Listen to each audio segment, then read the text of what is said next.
Welcome everyone. Thank you so much for attending our Endowed lecture series. We are particularly pleased this evening because we are able to receive this event in person. And it is great to see that we have a good attendance. I also want to say hello to those who are participating via Zoom. Hybrid has now become a part of our vocabulary. I don't think I would have known what that is 3-4 years ago, but now we know what it means when something's hybrid. So hello to those who are joining us via Zoom also. This evening, we are here to celebrate and remember Lois McGlothlin Donaldson. This lecture series is in her honor by a generous gift and donation from Dr. Donaldson. This lecture series started in 2016. We have been able to invite distinguished speakers in various fields within physics since 2016. Lois was a student here at the University of Memphis. She majored in art history, but she was passionate and curious, particularly enjoyed and had a love for astronomy and astrophysics. We thank the opportunity that Dr. Donaldson has provided to us to host this series and to bring everyone together and have distinguished speakers such as Dr. Kelly, Holley, Bockelmann for this evening. Unfortunately, in 2020, we had to cancel this event. And then in 2021, we held the event via Zoom. And here we are in 2022, able to do it together again in person. So again, this is a particularly special evening for us. I came on board as the chair of the physics department in January 2020. At the beginning, it was congratulations. A few months later, it was more condolences. But we survived. Our administration, our faculty, our colleagues worked exceptionally hard to get us through one of the toughest times that I think our university, perhaps our country and our world as a whole, had to endure. So the physics department, the physics and material science department, is a particularly special department for me because during my time here, I have seen the department grow, I have seen new hires, I have seen new opportunities open to our faculty, our students. And this way, we also celebrate others who have a passion and a love for this discipline, and we're here together for that purpose. The physics department recently started its PhD program.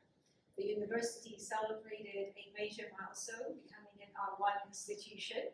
So we have accomplished a lot just in the duration of the pandemic. And this is what we can do with these challenges.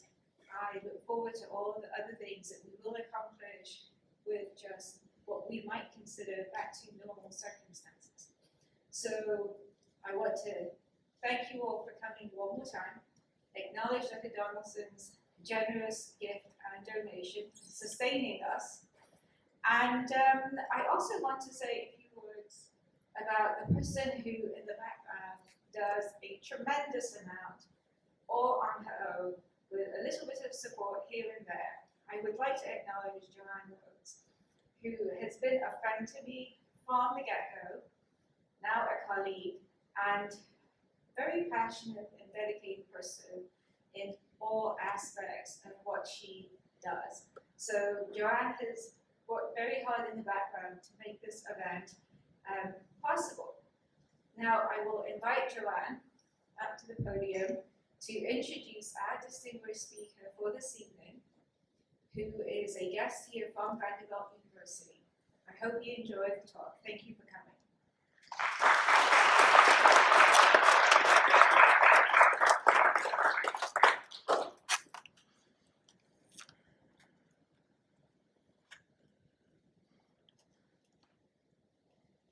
evening, everyone. It's so nice to be able to come back and have this in person.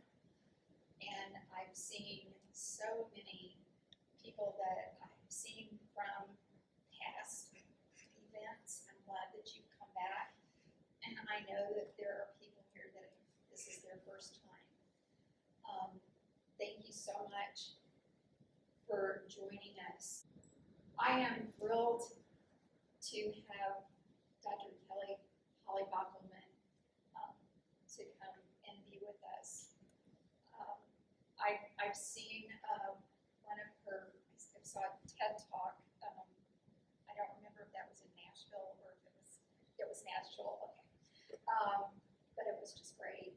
Anyway, she is an associate professor of astronomy and a Stevenson professor at Vanderbilt University, and she's going to tell us about gravitational waves and how they're detected,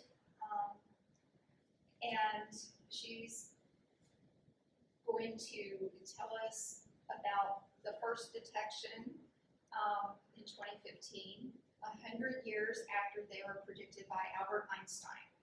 I have to say that. It's just so impressive. She joined the astrophysics faculty at Vanderbilt in 2007. She received her BS in physics at Montana State University and her PhD in astronomy in 1999 at the University of Michigan. She did postdoctoral work at Case Western Reserve University and the University of Massachusetts. In 2004, she joined the Center for Gravitational Wave Physics at Pennsylvania State University and has done research on supermassive black holes and rogue black holes. As a first-generation college graduate within a family that sometimes lived below the poverty level, Dr. Holley Bockelmann has a deep interest in broadening the participation of women, minorities, and first-generation college students in science. She is co-director of the Fisk to Vanderbilt Master's to PhD Bridge Program, which is designed to mentor a diverse cohort of graduate students to develop the skills needed to succeed as a PhD scientist. Please help me welcome Dr. Holley Bockelmann.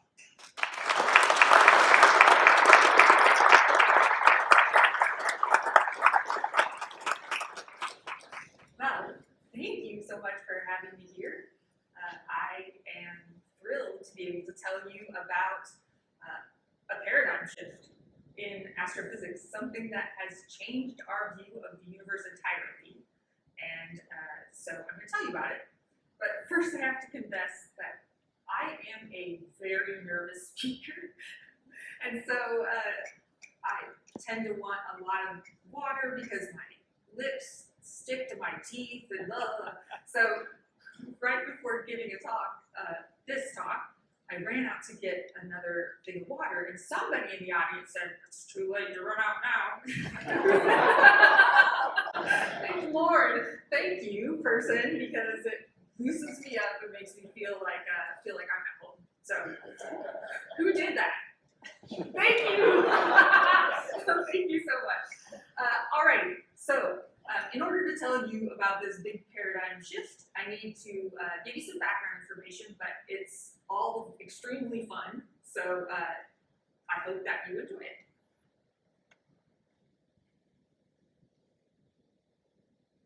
Okay, first things first.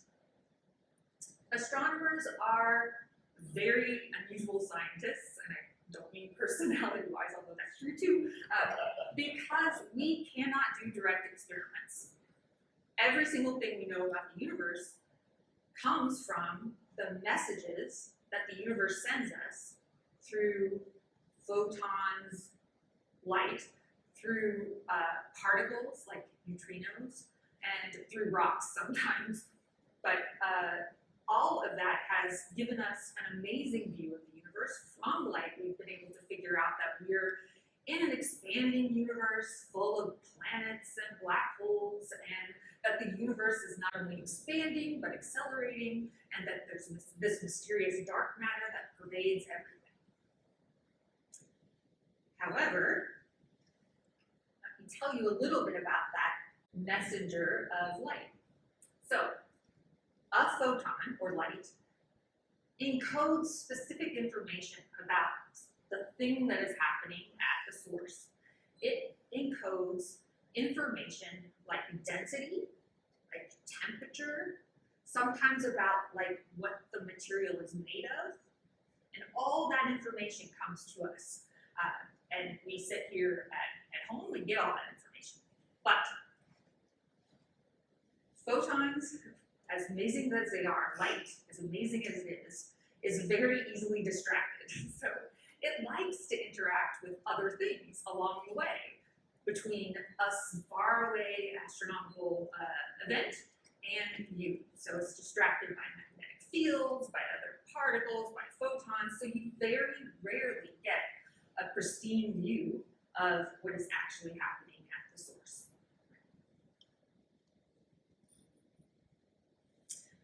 Nonetheless, different wavelengths of light give us different information. So what you just saw was a beautiful picture of the stars in our galaxy seen by the Gaia Space Telescope.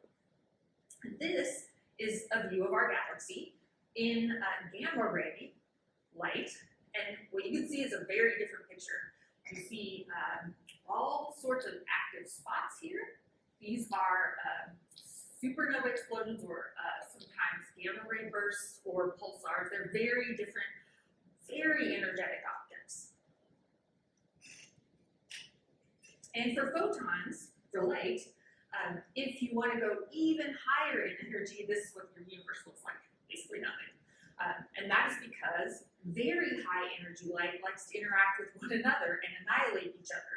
So if you look at the universe in incredibly high energy, ultra high energy light, your view of the universe is limited just to our neighborhood. So as awesome as light is, it has a very selective message that it's sending us.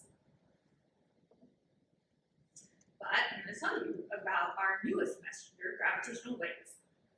And to do that, I'm going to take a step back and teach you about some general relativity and teach you about black holes, and it's going to be great. Okay, so first things first. We live in a universe that is defined by this substance called space-time. Think about a giant fabric that is the universe that is that fabric is made of 3 spatial dimensions and 1 time dimension. So that is what our universe is. Think about it as the medium of our universe. And all matter is a way to bend that space-time.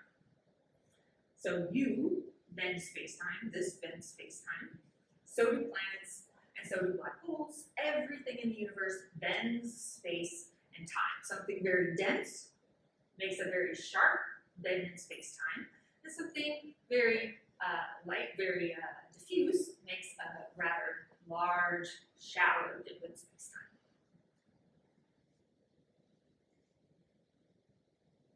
This is a little picture of the space-time calculation of 2 black holes. And so what I want to draw your attention to is, there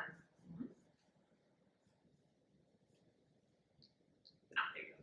What I want to draw your attention to is that this is a representation of space-time, and here the space-time bend is very, very sharp, and here it's kind of flat. And there are 2 black holes here. Some definition you may have heard of black holes are, oh, the gravity's so strong that light can't even escape. That is true. It's not like it's false, but it's not the profound definition of a black hole. It's not this GR or the gravitational representation of black holes. The way that I like to think about black holes is that they make a bend in space-time that is infinite. And the big deal about that is that, well, light has to travel in space-time. Can't take any shortcuts or anything, so it has to travel along that fabric. And so it takes an infinite amount of time to go from the very, very sharpest part of space-time near a black hole all the way out into flat space where you can detect it. That's another way of saying that light can't escape. It just takes forever to travel along that really curved, sharp path.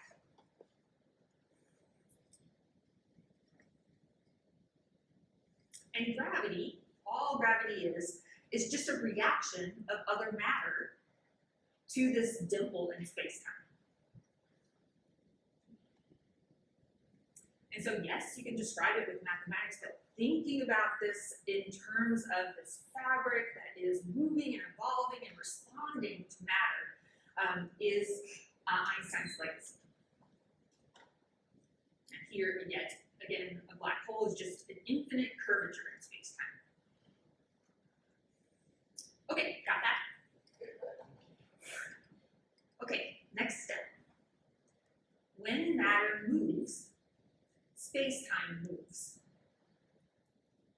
So if you do this, you make a gravitational wave. You make a ripple in space-time that travels away from your hand at the speed of light throughout the universe. Right now, you are being bathed by all of the matter in the universe moving around and rippling space-time, and that is traveling all the way from every direction, stretching space-time and squeezing space-time. So the size of the universe is changing, and also the time of the universe is changing ever so slightly because of that wave. That is a gravitational wave. And all it is matter that is moving and sending a message of that motion to us. Oops. So gravitational waves are a lot like electromagnetic waves, a lot like light. It's a wave. It travels at the speed of light. But a big difference between a gravitational wave and light, or an electromagnetic wave, is that light moves through space-time. Remember I said it had to travel on that fabric. But gravitational waves are space-time. So the universe is literally changing its size, literally changing the time in response to passing matter.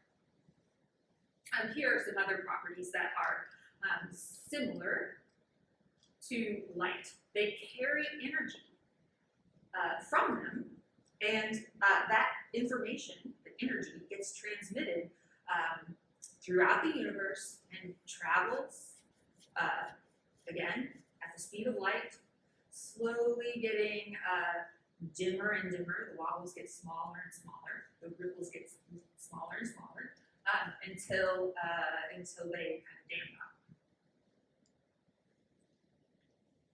But unlike light, well, light is absorbed by matter. Remember I said it was very, very distracted by matter. It can be absorbed by matter, it can be scattered by matter, it can be dispersed. Gravitational waves are not like that. They are the thing that we can see that carries pure information about a distant astronomical phenomenon. That's pretty cool. So we respond by gravitational waves to gravitational waves passing us by. This is a little picture, I'm sorry. This is a picture of two masses and how they distort as a gravitational wave passes by. And this is also a nice head to show that thing too. So we stretch and squeeze in a very particular way. You stretch in one direction while you squeeze in another direction. So that shape is very indicative of a gravitational wave passing by. So that wave has a particular signature on space-time. And the coolest thing, I think, there were many cool things that we just talked about, right? But for an astronomer, a very useful thing about gravitational waves is that since they are space-time itself, they don't care about gas or dust in the way. They can peer into regions. They give us information about regions that we can't see electromagnetically because stuff is blocking us. I can't see through this wall here, but a gravitational wave passes through like nothing. So we get a view of areas of the universe that so far have been, there be dragons. They're inaccessible so far. Okay, so I said lots of things make gravitational waves, but there's one thing that makes an enormous ripple in space-time, and that is the merger of two black holes. And so that little image that I showed you is an example of two equal mass black holes merging together. And these little clover leaves are measurements of the amplitude of the gravitational wave. And you can see as the black holes get closer and closer, it's hard to see, but the gravitational waves start to ripple out there. As matter is converted into energy that pumps that ripple in space-time.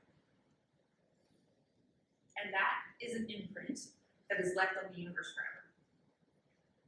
Okay, so black holes do that, but oh, by the way, there's other things that make really big gravitational waves too, and I'm telling you this one because I'll bring it back in just a second. Neutron stars and stellar explosions also make big gravitational waves too. So by the way, neutron stars are some of the densest matter in the universe. They're the dying embers of very massive stars, and the matter is so compressed that even the electrons and protons they get smushed together into neutrons. And if you take a tablespoon of a neutron star, that weighs way more than Mount Everest. So pretty dense matter there. And because it's dense, they make a very sharp ripple in space-time, right?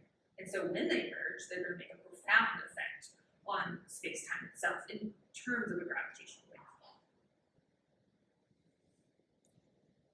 Okay, so we learned about space-time, we learned about gravitational waves, we learned about how black holes make large gravitational waves, but I want to tell you the astrophysical view of a black hole. I told you the Einsteinian view of a black hole. It's a sharp bend in space-time, but to an astronomer who cares about light, if I want to look for a black hole, I look for something really bright. So in fact, this is a real live black hole, Cygnus X1. It is an 8 solar mass black hole that is shining super bright in X-ray light because not the black hole itself, but the matter, this is an artist's rendition, the matter that is flowing into this black hole moves really fast, rubs together, and heats up and then shines. So this accretion of matter shines super brightly in X-rays.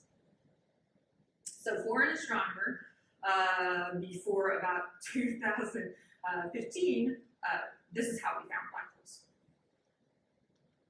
And we know for sure, electromagnetically, that there's two types of black holes.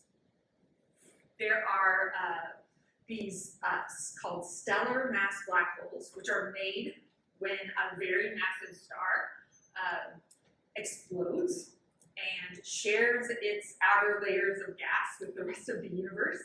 I used to say blows its guts out into space, but one of my students said that's a really violent way of talking about the universe. Can you just say shares its material with the universe? That's much kinder. Okay, so fine. It shares its universe, shares its gas violently with the rest of the universe. And what is left behind can't support itself anymore through normal pressure, and then collapses in on itself and makes a black hole. Now, there are massive stars all over our galaxy. So you see lots of these, at least theoretically. We expect that there should be like 100 million of these stellar mass black holes just orbiting around the galaxy.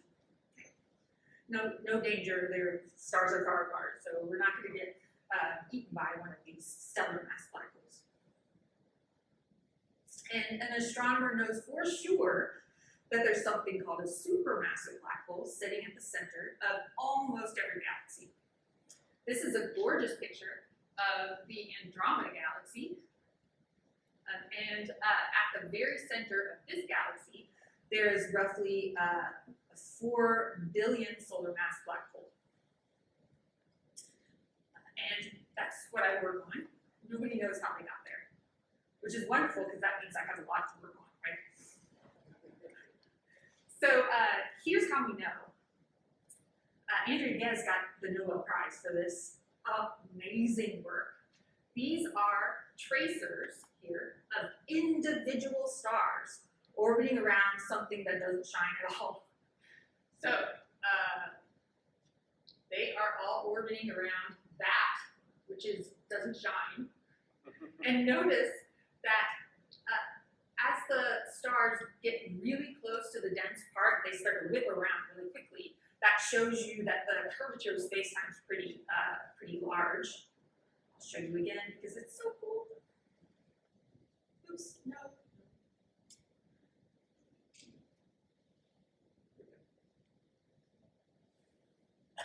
Look at that. So it's really hard to see these stars through visible light. So you have to use infrared light, and that was part of the huge advance that Andrea and her team had. They also observed for years and years, and they got these orbits of stars moving around this invisible thing. And from the ensemble of all the velocities and the orbits and the calculations they did, they said, well, the mass that is accelerating all of these stars has to be 4 million solar masses. So we know that they are there. And astronomers who are electromagnetic astronomers also think there could be a black hole called an intermediate mass black hole that's kind of in the middle between a stellar mass black hole and a supermassive black hole. They're about 5,000 solar masses-ish. Nobody knows how they're made. Again, yay for me, because I get to work on them. Here is the example of our best electromagnetic candidate for an intermediate mass black hole. See how bright it is? It's because there's matter just actively dumping into this black hole, and it's actively eating, and therefore the light is moving quickly and shines. Okay, so we know they're black holes.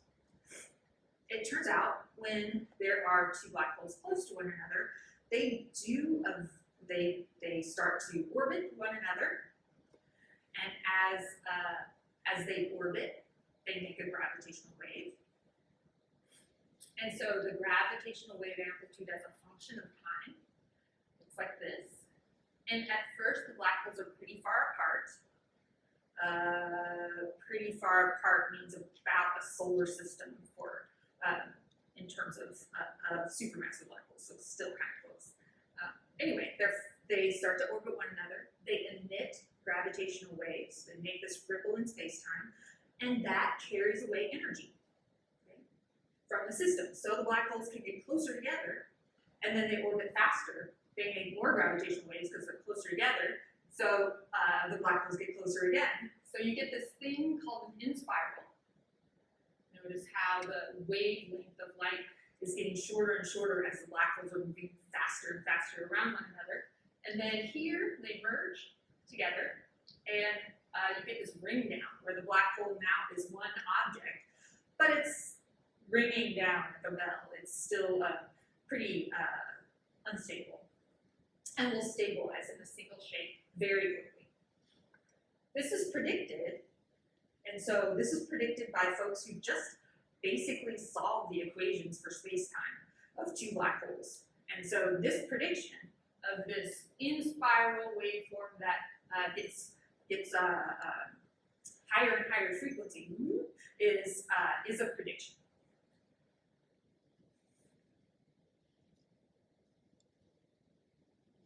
But that prediction is, well, first we'll see that prediction in a moment. What I wanted to let you know is about the message that gravitational waves bring you. So light brings you information about temperature and density of gases, etc. Gravitational waves encode the message of matter in motion. So you can gather information from that. Here's an example of what you would detect for black holes that are equal mass and are not spinning around.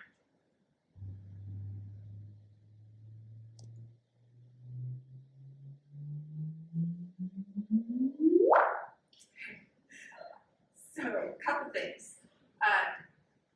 That was cool, but also it started out as a really low frequency while the black holes were far apart, and then as the black holes started to emit gravitational waves, black holes got closer, the frequency got higher, and at the very end, they merged. Notice also that that was a pretty smooth chirp, is what we call it. There's no real change in here, and I want to show you what happens when you have black holes that are equal mass, but the black holes spin.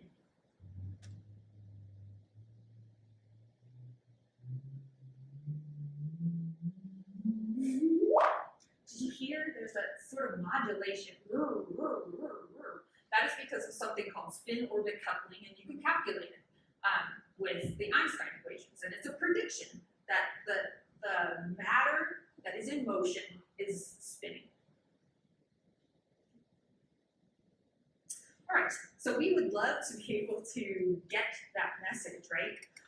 But it's complicated because space-time itself changes, so your ruler will change and your clocks will change, and so how might you figure out that there is a gravitational wave passing by?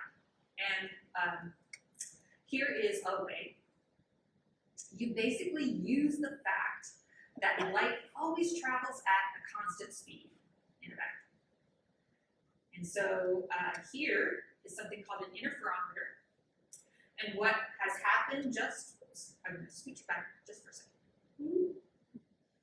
What has happened here is that, it's happened there, and I don't want to show you that part yet, is that if the lengths of these two arms are the same, then light will travel along this arm, come back to a detector, and the light will travel along this arm and come back to the detector. And because light travels at exactly the same speed, then the two photon beams, the two lasers, will hit the detector at the same exact time. So it's kind of like a light race. I always think of it that way. And when they come back, they interfere with each other, and you see nothing there at the detector. But if space-time changes length, then one photon beam is going to arrive before the other. They don't interfere very well, and you get a little pattern, a little bit of light. And notice the distinct way that the arms change. Remember I said you stretch in one direction, you squeeze in the other direction? Well, that's this beautiful pattern of this interferometer. You stretch in one direction, and you squeeze in this other direction. And if you notice that pattern, and that pattern kind of changing in time, just like an inspired, just like that picture I showed you, then you know you've got a gravitational wave. Okay, so I want to tell you though that we are nerds, so we think that that's kind of a cool thing to do. So we have a dance that we made that is for interferometers. So it goes like this. Let's see if I can always do it right. So that is the dance. I'm sorry. But what it is the arms of the interferometer kind of stretching and shrinking in very characteristic ways. So that idea sounds good. So people built this great big experiment called the Laser Interferometer Gravitational Observatory, LIGO. And what it is that light race, except the arms are about 4 kilometers in each direction. Notice that, oh, I lost my pointer already. Notice there's an arm here, and then there's another arm here. And that exact light race is happening in this big instrument. And there's 2, one in Louisiana and one in Washington. Here's just some, because seriously, I just explained it, but like really making it happen was the most precise, still is, experiment that has ever been done by human beings. Thousands of scientists around the world are working to make this type of measurement. Here's some numbers, but the one big number that I love to tell people is that what you're looking for is a change in space-time that is 1/10,000th of the width of a proton. So no wonder we haven't detected gravitational waves until very recently. That is really small change in space-time. So yes, the universe is squeezing and stretching, but it is incredibly minute.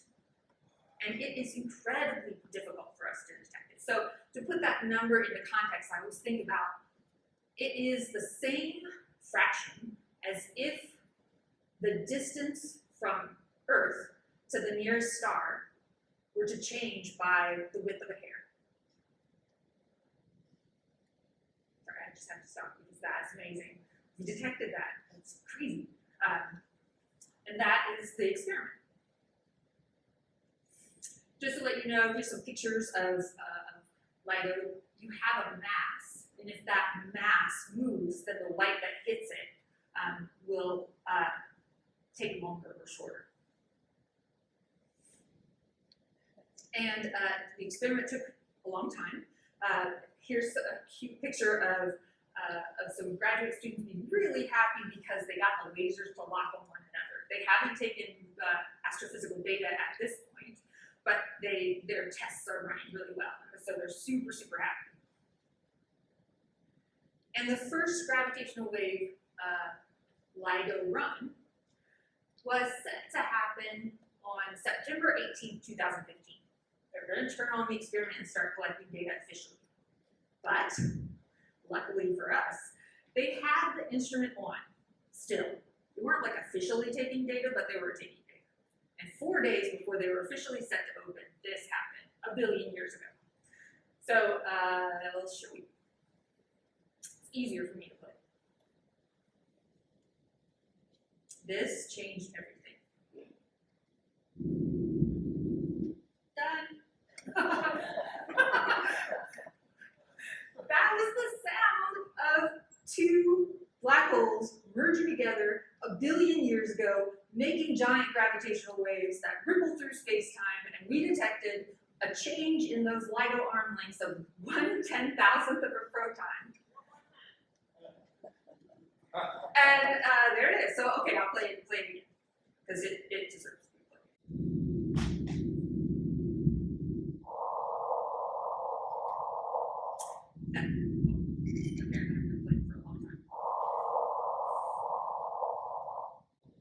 Okay, so you've heard it a couple times, but the very first 2 times that you heard this this frequency as a function of time sound was at the actual pitch that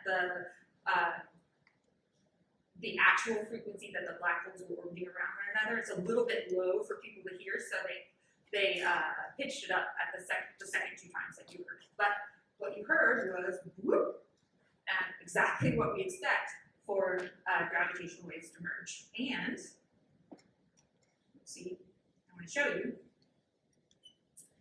It's incredible because look at this wave form. This is the change in space-time as a function of time, and you see it starting to have a long wavelength and get shorter and shorter and shorter, and then there's the merge, and then it brings down. Man, that's classic from what we calculated with our supercomputers. Totally exactly what we expect. Not like that, but this shape could be made by noise. We could be unlucky. So it's really great that this was detected in Hanford, and then 9 nanoseconds later, it was detected in Louisiana. That is exactly the amount of time that it takes light to move from one place to another, aka gravitational waves move from one place to another. And when you overplot them, you get pretty close to the same signal. Okay.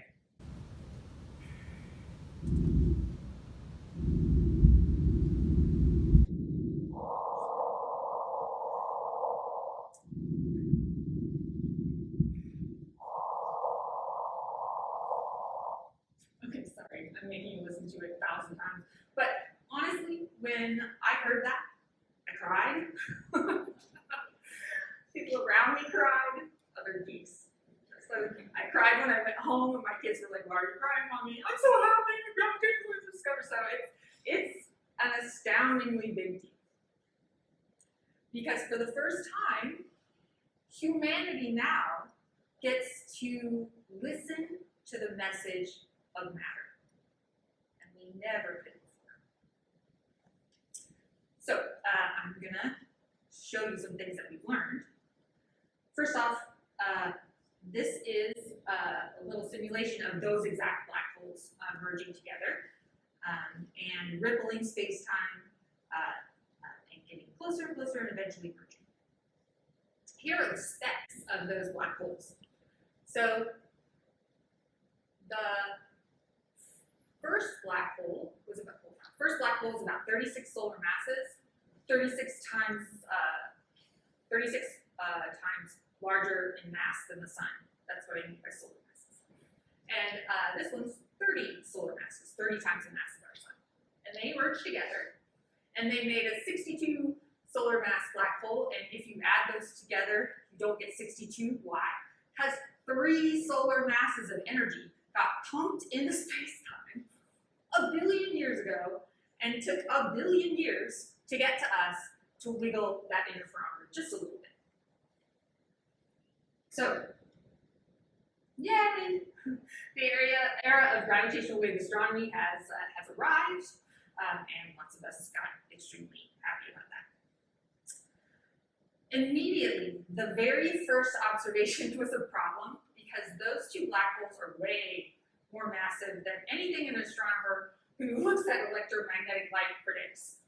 We thought, all black holes were about 10 solar masses. If you asked me 10 years ago, I would say 10 solar masses, and I would probably say duh, or some ridiculous thing like that.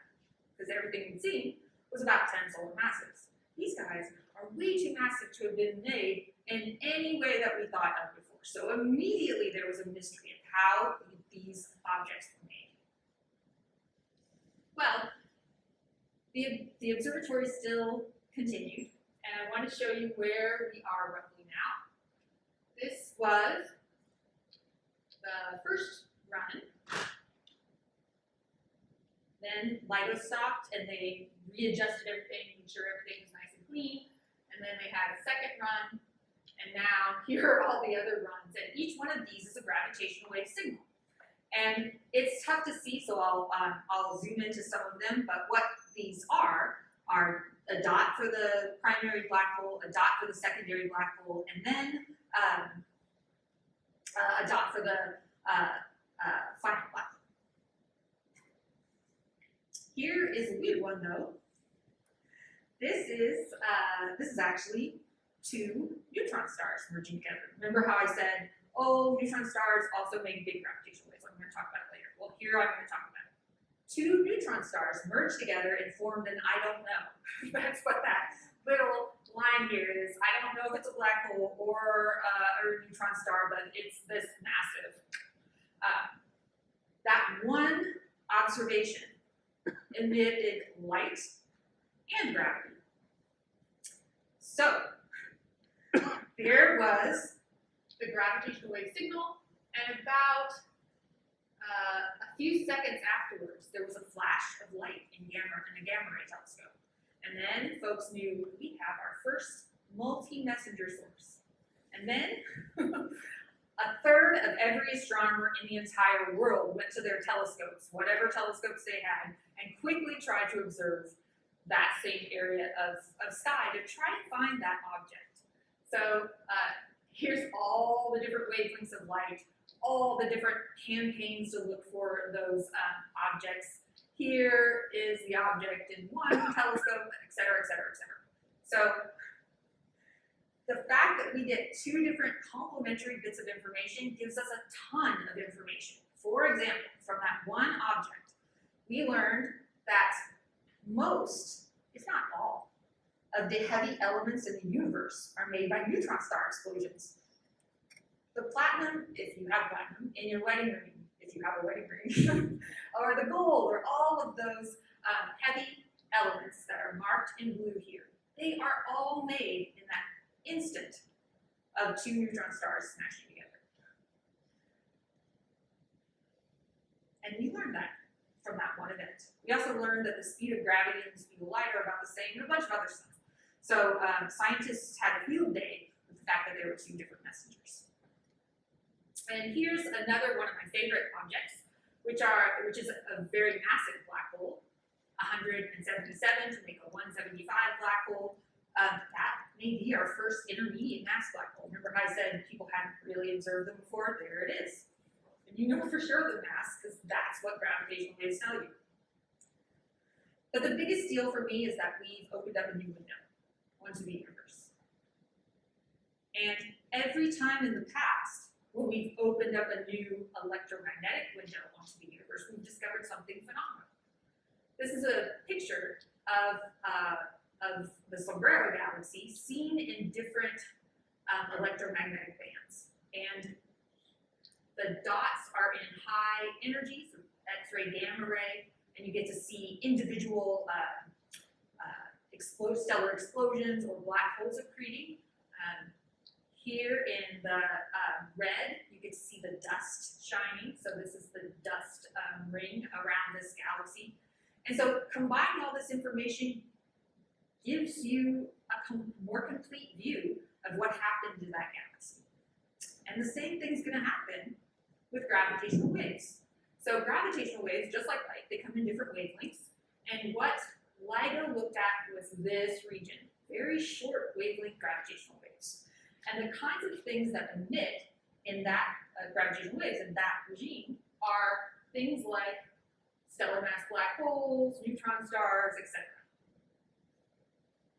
My favorite one, though, is this waveband. This waveband allows you to see supermassive black holes merging, single stars orbiting around supermassive black holes, some objects in our galaxy. It has a ton of expected sources in that regime. But in order to do it, you need to move into space. And those are the objects that I care about most, so I cannot wait for Lisa. Lisa will be a gravitational wave detector, interferometer, just like we were talking about. The little spacecraft are going to be in orbit, separated by millions of kilometers, about 10 times larger than the distance from the Earth to the Moon, from one another. They shine lasers to one another, and when space-time changes, they'll have that characteristic pattern of the light wavelength changing. And it's going to fly in an orbit that is around the sun, and that's going to be in 2034. One less little bit. This is a complicated plot, but I just want to tell you. We've never flown anything in space that is separated by 2 million kilometers that shines a laser from one place to another that detects 1 part in 10 to the minus 21 of something moving. So it's kind of hard to give billions of dollars to a space agent, a space system to say, sure, you go do that. First, we had to prove, folks had to prove, I didn't prove it, that you can hold matter super still. Because guess what? There's solar wind and particles and space weather and blah, blah, blah, blah, all sorts of things that could move this matter, this mass, around. That's not gravitational waves. Okay? So the one job this Pathfinder mission was to show the world that yes, we know how to hold matter still. That's its only job. It didn't detect gravitational waves. What we did was show we can hold matter still. So technically, this spacecraft could work. And here's what I wanted to show you. This right here says how still can you hold the spacecraft? How still can you hold the mass, and as a function of frequency. And this is what was expected. That's how they calculate. Okay, we send this instrument up into space, it's going to do this well. This right here, it's a really little line, so I'm tracing it. That's what Lisa would need. They were only gonna, this is just a test, so they didn't need to go, super holding it still. They needed to just show that it was possible, and this is what they got. So, okay, we really know how to hold matter still in space. So that, plus this actual detection of gravitational waves, gave a big go to the LISA space mission. So we know we're going to be launching soon, and at least for that part of the very complex mission, it's going to be successful. And the thing that I care about is, again, this is a plot, sorry, it's distance away from us as a function of mass of the black holes, and these are the black holes that sit in the middle of the Milky Way, and they're the ones that I care about. And the colors represent how loud the object will be. And yellow is really loud, blue is not so loud. The big deal is that you will see these types of black holes merging together all the way back to basically the beginning of time, including in this region of space called the cosmic dawn, where we've never been able to see because of electromagnetic radiation stopped. So we've never been able to peer deeper into the universe than that until the Big Bang. This region is a mystery, and it's where supermassive black holes are born, supposedly. And we'll get to see them with gravitational waves. And man, I cannot wait.